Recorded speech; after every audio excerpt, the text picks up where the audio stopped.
ॐ भूर्भुवः स्वः तत्सवितुर्वरेण्यं भर्गो देवस्य धीमहि धियो यो नः प्रचोदयात् ॐ शान्ति शान्ति शान्तिः. My dear friends, Namaskar. I am starting making video on Panchadasi, a very important book of Advaita Vedanta. In the first video, I will just give the review, or you can say what is there in different chapters, just introduction you can say. So I start the first video with introduction of Panchadasi. An interpretive exposition of the teachings of the Panchadasi in its 15 chapters will be found in the sequel. Here I shall attempt to give a short summary of the teaching. The basic skill that the disciple should develop in himself is the ability to discriminate the real from the non-real. The Panchadasi indicates the various methods by means of which the discrimination could be gained. One of the most useful methods is the analysis of the three states of experience, viz. Waking, dream and deep sleep. As a result of such analysis, one realizes that the self persists in all the states while the objects vary and are inconstant. The same conclusion may be reached by an investigation into the five seats koshas that cover the self, as it were. The principle which is applied in this investigation is what is grosser and more external and less pervasive is less real than what is subtler and more internal and more pervasive. Applying this principle, one arrives at the truth that the self is supremely real because it is the subject and the inmost being which is non-dual, just as the individual soul and its states could be analyzed with a view to discovering the self. The external objective world would also be analyzed with the same end in view. Beginning with the grossest element, earth, we have progressively subtler elements, water, fire, air and ether. But the self is subtler than ether. One may think of the self without ether but not of ether without the self. One may deny anything but not the self. To doubt the existence of the self is as ridiculous as the doubt expressed by a man, have I a tongue or not? The self is of the nature of pure consciousness. It is unfailing light, ever-present awareness. This is explained by means of apt analogies, like the anvil in the smith's shop, which serves as the basis of beating the metal into various shapes without itself changing. The self remaining as the immutable witness of changes in the physical and the psychical order. Hence it is called the Kutastha. See chapter 8. Just as the lamp set on a dramatic stage sheds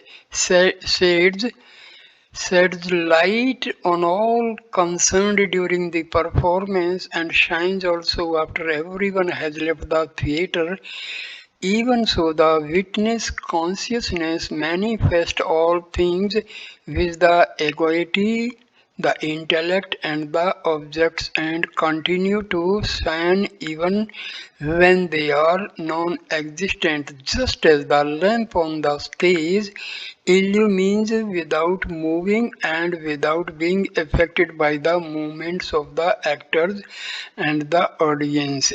Even so, the witness which is eternal and immutable, manifest all things both within and without, and their absence too, just as the canvas is the whereupon the various painted figures appear, both of inanimate things like mountains and animate things like man and animal, so also on the consciousness, which is the immutable self, the variegated world appears.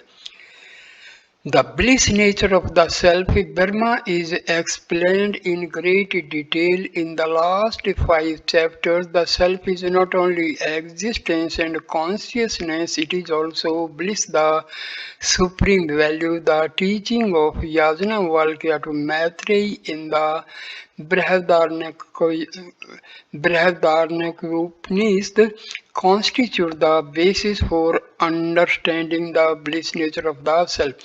The core of the teaching is that the self is the seat of supreme love.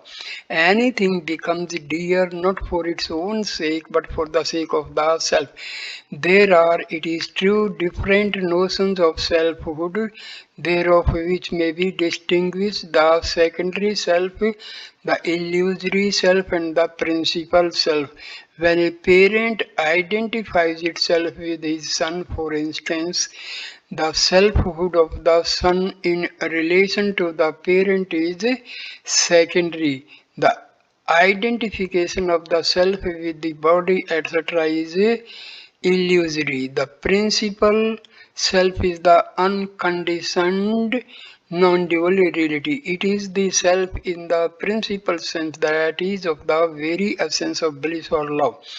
But even when the self in the other two senses is loved, it is because of the mistaken or wrong identification with the true self. Thus, it is easy to see that the self, whatever be the conception thereof, is the center and seat of love.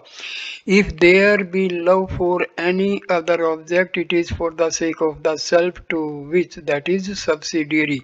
It is a reflection of the bliss, that is the self, that is experienced as happiness or pleasure in the objects. A right understanding of the happiness that is derived from the contact of the mind with the objects may serve as the door to the bliss, that is Brahma. When an object is being enjoyed, the mind turns inward and becomes calm. In that state of mind, the bliss, that is self, is reflected. It is this which is experienced as a happiness or pleasure. The Brahma bliss, or a reflection of it, is experienced in other states also. In deep sleep, one experiences unqualified bliss. Only that experience lies under the cover of nescience, just because falling into deep sleep and immediately for a few moments after getting up from sleep, one has a taste of happiness. Prospectively or retrospectively, in the interval between two modes of mind also, one experiences the reflection of bliss. The yogi enjoys bliss in samadhi, the jnani realizes directly the bliss, that is the self. The bliss, that is the self Brahma, is unexcellable and unconditioned. A calculus of bliss is given in the Upanishads, starting with the unit measure of human bliss. The higher levels are reached by multiplying each lower level of bliss by 100. One may thus go up to the bliss of the Creator Brahma, but Brahma bliss is beyond all calculations, and the wise one's experience of the plenary bliss admits of no degree. Having achieved all that was to be achieved and having done all that was to be done, the illumined one rests in perfect contentment and peace. The nature of Brahma, that is the self, is, as we have seen, existence, Sat, consciousness, Chit, and bliss, Ananda. And also Existence, consciousness, and bliss are not parts of Brahma or its attributes, they constitute its essential nature, Swarupa. They are not three separate constituents. Existence is consciousness, and consciousness is bliss. It is because the world of plurality is characterized by impermanence, inertness, and disvalue that in order to distinguish the non-dual Brahma from the world that Brahma is said to be existence, consciousness and bliss. In Brahma's essential nature, however, there is no split and no distinction. Brahma is free from any of the three kinds of differences, Sajatiya, Vijatiya and Swagata. How does it happen that the once reality appears as the world of plurality? The Vedanta formulates the concept of Maya precisely to show that no satisfactory answer can be given to this vexatious questions since causation itself is unintelligible. There are three standpoints from which Maya may be envisaged, says Bharti Tirtha Vidyarnaya. Number one, the standpoint of revealed experience, Srota. Number two, that of the reasoning, Yoktika. And third, the ordinary man of the world, Laukika. From the standpoint of the ordinary worldly man, Maya is real, Vastavi. They have no reason to doubt its reality. From the standpoint of those who have realized the teaching of scripture, Maya is unreal, Tacha. For them there is no world to be accounted for. Maya is that Ya, which is not Ma. And for those who seek to understand through reasoning, Maya is indeterminable, Anirvachaniya. From the standpoint of reasoning, Maya is uncharacterizable either as real or as unreal or as both real and unreal. The world of plurality appear in Brahma on account of Maya even as a snake appears in what is rope. This is known as Vivarta transfiguration. There is no use asking questions about Maya. The more we question, the deeper will the mystery become. Maya is that which makes apparently possible what is inherently impossible. Wonder is Maya's garment, inscrutable is its nature. What is necessary is that we should endeavor to transcend Maya, and in this endeavor, the world of plurality in which we as empirical individuals live can be a help instead of serving as an obstacle. The Jiva is non-dual self appearing in a limited or conditioned form on account of nescience. In what manner is the appearance of the Jiva to be understood? Bharti Tirtha Vidyarnaya, who follows mainly the Vivarna tradition, teaches a modified form of the reflection theory or Patti Bhimba Vada, which is referred to as Abhasa Vada, while the Vivarna view regards the reflection as real and as identical with the prototype. The theory sponsored in the Panchadasi holds that the reflection abhasa is a mere appearance and illusory manifestation. The opposition between the Jiva and Brahma, according to this view, is through sublation, Badha, and not through identification, Akya.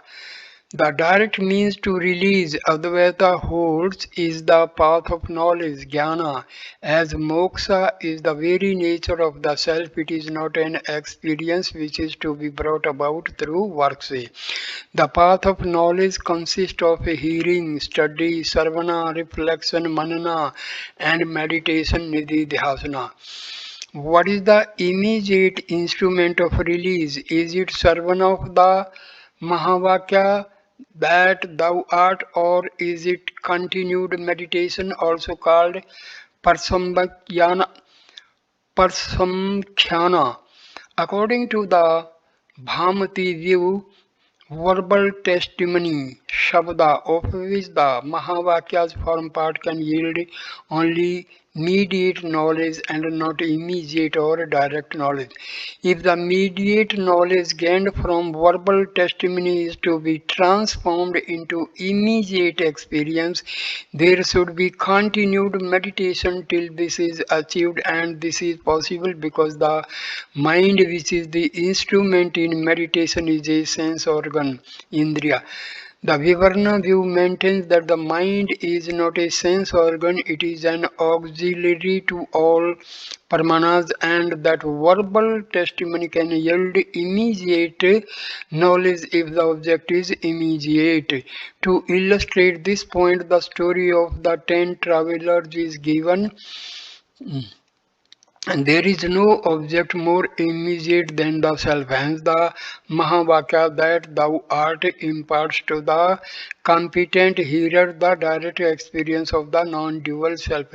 Giving a citation from the Vyakriti Bharti Tirtha, Vidyarnaya says the major texts are for the sake of imparting direct knowledge of Dharma. In regard to it, there is no room for doubt. Meditation, however, is not without its great use. In chapter 9, Dhyana Deepa Bharti Tirtha Vidyarnaya compares it to Samvadi Dharma, Samvadi Bharma, delusion which culminates in a fruitful result. The man who mistakes the lamp light for a gem and gets to the place whence the light comes gains nothing, whereas the person who mistakes the light of the gem for the gem itself obtains the precious stone. Although both are cases of delusion, the latter is a fruitful one. When the attributeless Dharma is meditated upon, the content of meditation is not itself Dharma, but the contemplation leads to Brahma realization. Thus, for those who are not qualified for gaining true knowledge through inquiry, Bharti Tirtha Vidyarnaya recommends the yoga of meditation, dhyana. In more than one place in the Panchadasi, the state of Brahma realization is described in glowing terms, and the incomparable happiness of the Jivan Mukta is praised. It is only for the standpoint of unreleased that the continuance of the body of the Jivan Mukta is explained as due to the residue of Prarabdha Karma, which is responsible for his present body and illumination, such as the continued rotation of the potter's wheel for a time even after the propelling rod has been removed or offered. In truth, however, the mukta has no body and there are no grades of mukti.